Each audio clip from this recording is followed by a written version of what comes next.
Ladies and gentlemen, welcome.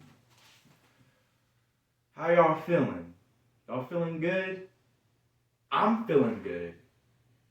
And I'm feeling so good that I feel very calm and relaxed enough to tell you guys a little bit of a, bedtime story. So, here we go. 'Twas the night before Christmas. The Eagles and Cowboys in Jerry World. But Eagle fans can only think about that draft night. What was going on between Ceedee and his girl? Now, Eagle fans, we know this. Y'all really, really wanted him. But I guess it all worked out because you got a quarterback willing to risk life and limb. It's our offense versus your ferocious defense. It's gonna be a battle. But by the time this game is done, y'all gonna be spanked like a paddle. Now you can call me biased if you want, but I'll take Dak over Jalen Hurts any day. He's on a 4-year, $160 million contract, and I just hope that he's here to stay. It's a rivalry where you have two worlds collide. One where it's about cheesesteaks and Rocky, and another where they like everything deep fried. Now, we all know that they're gonna roll over the Eagles and squash them like a boulder. But I'm just trying to figure out what's wrong with Jalen Hurts' shoulder. Now, I feel I'm gonna be a happy camper when this game comes to an end because I got Cowboys winning 31-10. So I just wanted to read a little bit of a story, a little bit of a poem that I just recently looked by on the internet. Okay, I'm just kidding, all right? I literally wrote that in 10 minutes last night. So, all right, don't bash me, all right, about some of the stuff that I wrote on there, all right? Like, I literally wrote that in 10 minutes. All right, so nonetheless, let's get to this game. Let's talk about the offense and the defense. So I think that even if Jalen Hurts would have played, I don't care if Jalen Hurts was going to be under center, Gardner Minshew, the third string for. Heck, I don't care if Nick Sirianni decides that he wanted to go under center and go quarterback this team. I don't care who's going to be under center for this game. They're going to get dominated because this is a game where the Cowboys are going to wake up and they're going to lock in and realize, wait a minute, we got to stop playing around. We got to stop playing around with our food and understand that this is serious. So now they're going to wake up and they're going to be serious for this game. So, nonetheless, here's my thing. I don't think we're going to throw the football as much in this game like we did last week against Jacksonville. At least I hope not, because the Eagles got a good secondary. They got Darius Slay. They got James Bradbury. They don't have C.J. Gardner-Johnson this time like they did earlier this season when he picked off Cooper Rush twice, I believe. But with that being said, they got a good secondary. So I'm not expecting us to do too much throwing. All right. Now, with that being said, even if we throw the football a little more than I would like for us to, I'm comfortable this time compared to last time because I got my quarterback, Dak Prescott, back. And you want to know what's going to be funny? Is that Eagle fans are going to talk about, well, you only beat Gardner Minshew and whatever, you know. But understand, y'all were flexing your muscles when you beat Cooper Rush. So if we win this football game, which I am very confident that we will, you know Eagle fans are going to be talking about that you beat Gardner Minshew. And I'm just going to sit back and I'm going to smile and I'm going to chuckle a little bit. You know, because I guess it goes the same for both sides then, I guess. But yeah, so for Dak, I'm expecting 20 to 25 passing attempts.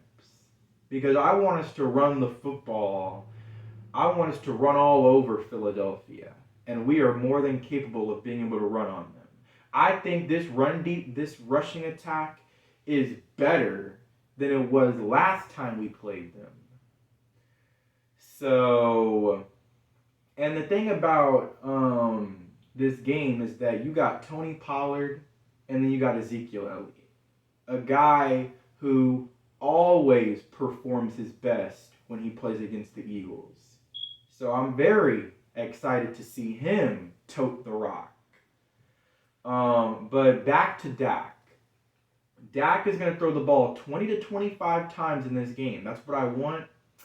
And I think that he's going to throw for a little bit over 200 yards passing just because of the very little amount of passing attempts. And I think he's going to throw a couple touchdown passes and hopefully we do not put the ball in harm's way. I got Dak throwing 0 picks. So, yeah. And then in the running department, I got Ezekiel Elliott and Tony Pollard carrying the ball once again, a combined total of at least 30 times.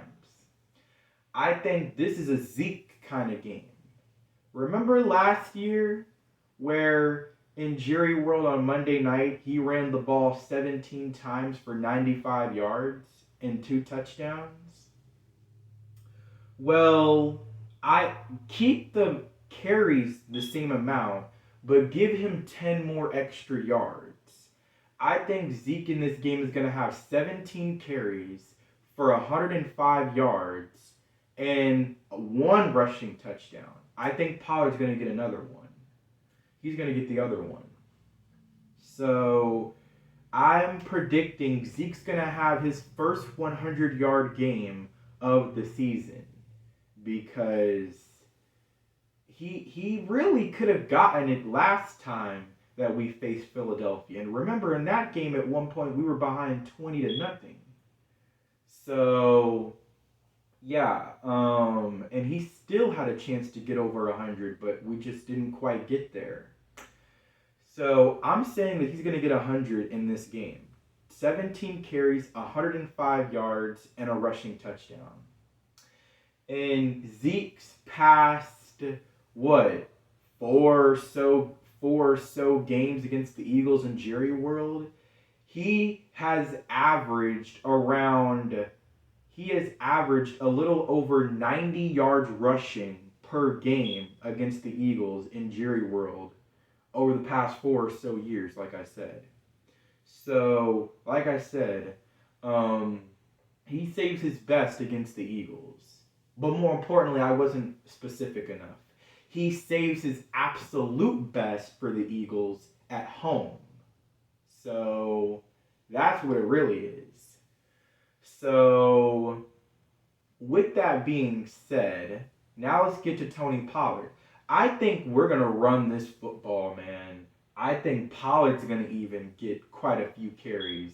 I think Pollard's going to finish with just 1 carry short of Ezekiel Elliott, but I think he's going to carry the ball 16 times for 121 yards and a touchdown. That's probably going to be, I'm predicting a 50-yard rushing touchdown for Tony Pollard in this game.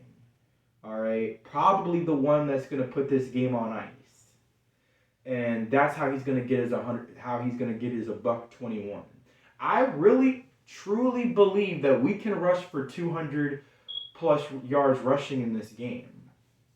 All right, we keep ourselves in the game. More importantly, we get a jump on these guys, and then that gives you the opportunity to run the football. And that's what I think we're going to be able to do. And now to the receiving side. I think that CeeDee Lamb needs to get the ball more, and I think that Dak's going to go to CeeDee Lamb like half the time when he throws the football.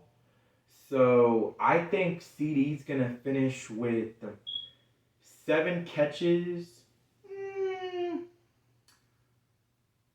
I'm going to say he finishes with 7 catches for, I'm not going to say 100. I'm going to say he's going to finish just shy of 100. I think he's going to have 7 receptions for 91 yards. And he's going to catch one of Dak's 2 touchdowns. Now to Dalton Shultz. I think Dalton Shultz is going to probably catch 4 passes for 48 yards and a touchdown. In total, I think we're going to get 400 plus yards rushing. 404. Oh my God. I would not be able to live with myself because I will be so in jubilation if we get 400 yards rushing. But no, I think we'll get 400 yards of total offense plus. And now to the defensive side of the ball, where I think that we're gonna do way better in this game than we did last week. Remember when we held Jacksonville to 10 points through the first 2.5 quarters of the game? Yeah, that's what I think we're gonna give up for this entire game against Philly. I think that the Eagles are going to run on us. I think they will. But I think that we're going to get some breaks. And we're going to take advantage of them. And then we're going to get a jump on Philadelphia that's going to get them out of that running game. And then boom. It's hound dogs all day. At least I'm hoping. The pass rush has not been as relentless the past few weeks. But I'm hoping that this week is going to be the week. I have a sack in Gardner Minshew 4 times. And I'm hoping that 2 of those sacks are by Micah Parsons. And the other 2 are going to be by D-Law. I think those 2 are going to, have a little bit of a field day. So I have Parsons getting 2 sacks, and I got D-Law getting 2 sacks. It's time for Micah Parsons to get back to being that pass rushing beast that he was, the first half of the season. And I think D-Law, he's going to go off in this game as well. So, yeah, 4 sacks between Micah Parsons and D-Law. And then I think we're going to hold... I think Philadelphia is going to get a little over 300 yards of total offense. A little bit over. I'm going to say 315. I know that's such a random number, but yeah, I got 315 yards of total offense given up. And then turnovers, I think we'll get some turnovers. I think we'll probably get 2 takeaways. And I think that they're both going to be interceptions by Gardner Minshew. I think at one point in this game, Gardner Minshew's going to unravel a little bit. And then he's going to start throwing interceptions. So I think he's going to throw 2 picks in this game, and we're going to get 2 turnovers, 2 takeaways. And I think that Philadelphia, I'm not going to lie to you guys, I think they're definitely going to probably get a little bit over 100 yards rushing on us because we don't got Leighton Vander Esch and we don't got Jonathan Hankins. So they're probably going to run on us a little bit. But like I said, I think we're going to get them out of that run once we get a jump on these guys, which I truly believe we're going to. So with that being said, like I said, I have Dallas winning 31-10. And those are my stat predictions for the offense and defensive side of the ball. As usual, I will have in the description box below my stat predictions for this game on how I think it's going to go. But with that being said, like, subscribe, and I hope you like my little story I tried to, write up a little bit. So, yeah, this is NFL Thoughts. Out.